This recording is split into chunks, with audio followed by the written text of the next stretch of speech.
Good morning, one and all, and welcome to your very first video version of Thoughts and Hunches, Making Money in Bunches and Sucker Punchins.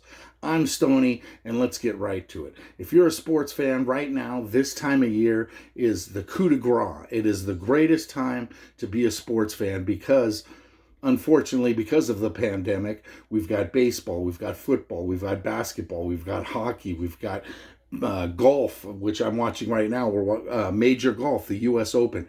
Everything is converging at the same time, and you gotta love this. So we're gonna give you some thoughts and try to make you some money along the way. We're gonna start with baseball. Right now, we're down to the final week of the season, and it's kind of ironic that it looks like the winner of this year's World Series is going to be a team that hasn't won the World Series in the last 25 years, unless it's the Cubs. The Cubs won it in 2016, and the Chicago White Sox won it in 2005. But since then, all of the favorites, the Dodgers, the Braves, the A's, the Rays, all of those teams, none of them have won it in this millennium. So it's going to be somebody that hasn't won it in 25 to 30 years is what we're starting to look like. In our next version, in the next column, which will be in about 2 weeks, the playoffs will be underway, and we'll have a better look at who's the matchups and who's playing who. But right now, we can give you odds. In the American League right now, the favorites are Tampa Bay. The Rays are sitting at plus 750. That's actually a really good value because of the way they've been playing. And I love their pitching staff, and they're loaded from top to bottom and ready to go. The Yankees have now won 9 in a row and have seen their odds shoot all the way up to plus 850. But I mean, let's be honest. Does anybody have any faith in the Yankees at all? Right? They've been up and down. Their two best players never stay healthy, and especially Giancarlo Stanton. Right? None of these guys can stay healthy, and their pitching has been up and down. Right, I would stay far away from the Yankees. You got Minnesota at plus 1,300. You've got the White Sox at plus 1,200, and you've got Oakland at 1,100. So all these teams are bunched in there a little bit behind Tampa Bay, who is the going away favorite right now for the American League. That's to represent the American League in the World Series. In the National League, it's a little simpler, right? The Dodgers are going away the favorite to win the whole thing. They're sitting at plus 350, right, which isn't a very good value right now, but I don't see it going down anytime soon unless they fall behind in any series. Behind them, you've got San Diego at plus 1,000, which ironically, the Padres and Dodgers are in the same division, and the Padres, I think, are one team that everybody's kind of scared of because of their youth, and nobody really knows what to expect from them come playoff time. Right? You've got the Cubs sitting at plus 1,600. They've won their division, and they're cruising along. And Atlanta at plus 1,400. They're going to win their division, and they're cruising along. So, I mean, Atlanta, the Cubs, and the Padres, I think, have the best shot at unseating the Dodgers, right? But it's going to be interesting coming down the stretch. But right now, the Dodgers and the Rays are definitely your favorites as we move forward to the playoffs, which will kick off next week. In the NBA, we're already in conference final time. And as far as the Eastern Conference goes, the Miami Heat are already up 2-0 over the Boston Celtics. And in the Western Conference, you've got the Lakers, who won their first game last night over Denver, and they have a 1-0 lead. So the Lakers are by far going away, miles on favorite. The NBA, the networks, everybody wants the Lakers to win the NBA Finals for ratings, and they're at minus 300, so they're not a good value at all. But the way things are looking right now, they might cruise to a final win in 5 or 6 games at the very most. But I don't even see Denver really posing much of a threat to them in the Western Conference Finals, because now that the Clippers are gone, I think the Clippers gave the Lakers their biggest threat. In the Eastern Conference, most people are pretty surprised that Boston fell down 2-0 to Miami, and that series is far from over. But the way Miami's playing right now, I wouldn't rule them out, right? All signs right now are pointing to a Miami-Laker final, right? You've got Miami is plus 400 to win the title. Boston is plus 1,000, and Denver is plus 1,800 to win the title, behind the Lakers, again, who are at minus 300, easily the big-time favorite. Now we're going to move on to football, and finally, with press time of this video and this conference, it's a little difficult because today's Saturday, and you've got the NCAA playing today, and you've got the NFL playing tomorrow and Monday. So by the time you get this, it's going to be past that.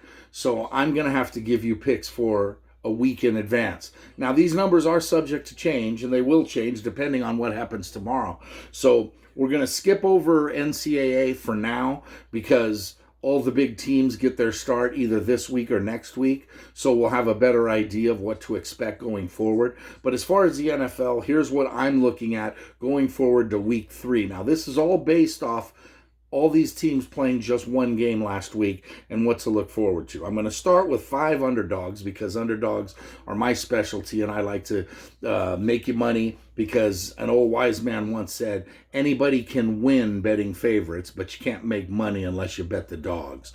So here are some underdogs going forward. Starting on Thursday night's game. Thursday night, you got Miami heading to Jacksonville in a battle of the Sunshine State, not including Tampa Bay. Sorry, Tom Brady. Miami is a 1-point favorite, and I like the Dolphins.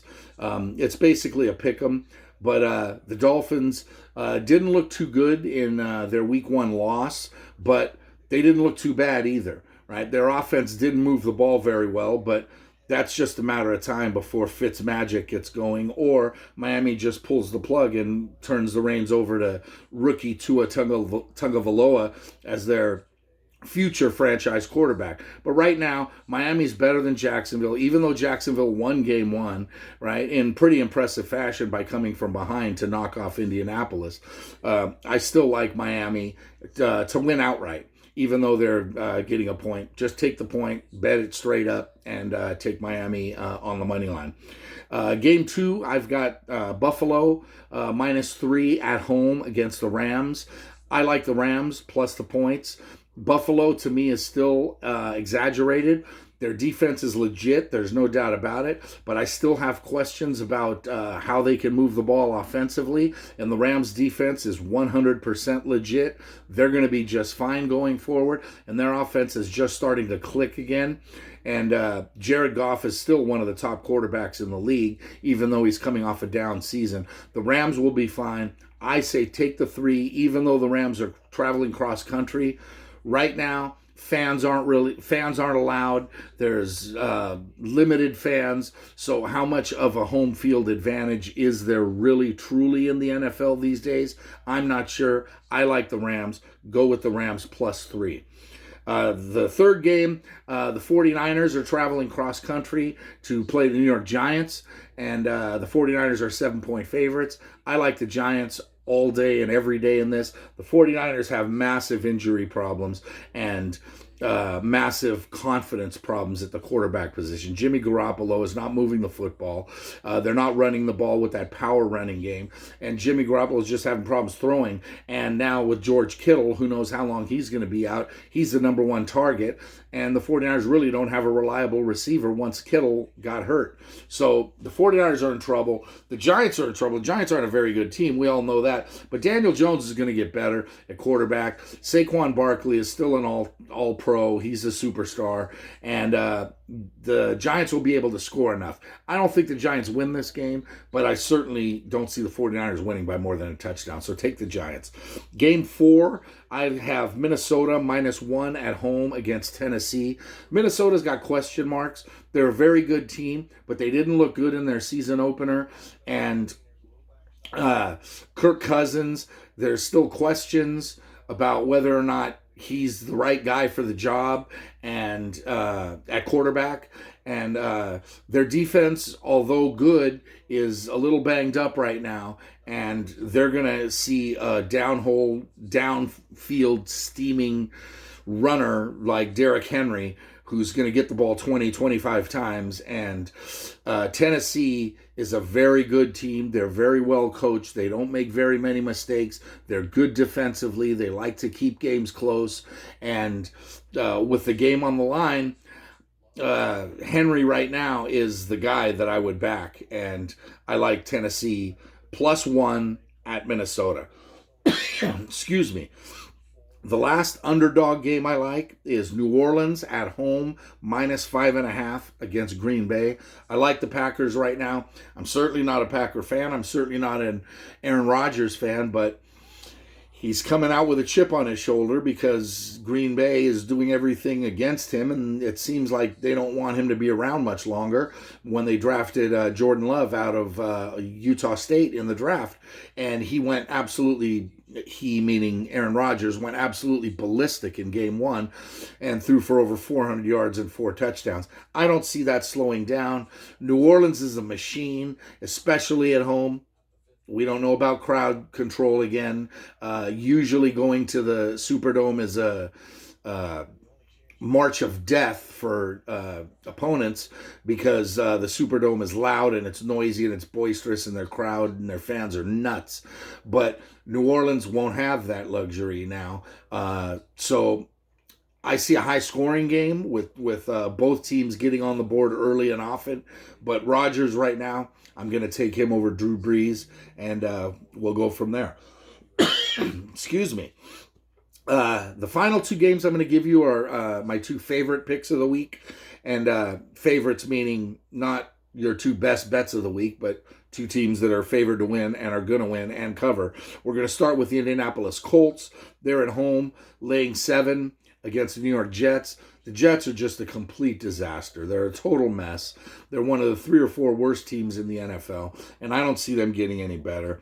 They got to head into Indianapolis, who really blew away, handed their first week loss to Jacksonville when they had the game in hand. But Phillip Rivers is just getting better and improving every single game, and he will get better, and he should torch the Jets defense early and often. Excuse me, sorry about that. Got a tickle in my throat. Finally, the last game on the betting market for next week is Pittsburgh -5.5 at home against Houston. Ben Roethlisberger is back. He's got it going on. He hasn't missed a step. He's 37, and he doesn't look bad at all. He looks like the Big Ben of old. Houston is going to be 0-2 because they're going to lose to Houston. They're going to lose to Baltimore tomorrow to start the season 0-2 and begin their treacherous 3-game stretch to start the season with games against Kansas City, Baltimore, and Pittsburgh. So there's a very good chance Houston's going to be 0-3, and they will be when they head into Pittsburgh. And that defense has problems getting to Ben Roethlisberger, and Roethlisberger torches them downfield. Take Pittsburgh, lay the 5.5, and there's your 7 picks right there. There's 7 NFL selections for Week 3 of the NFL season. In our next edition, we will have NBA playoff picks. We'll have NBA Finals picks. We'll also have Major League Baseball playoff picks will be going on. And we'll have NFL and college football as well. Enjoy yourself. And like I said, for sports fans out there, get out there, enjoy this time of year, because we've never seen this before with all the sports converging at the same time. I can't believe I'm watching college football and a golf major, the U.S. Open, right now at the same time. This is just absolutely phenomenal. Wait till November when the Masters is going to be going on in Augusta, coinciding with college football on Saturday and NFL on Sunday. This is phenomenal. It's great. If you're a sports fan, just kick back, count your lucky stars, and enjoy. That's it for me. My name's Stoney. Remember 2 things. If you're going to bet, you got to bet big to win big. And finally, good luck to you.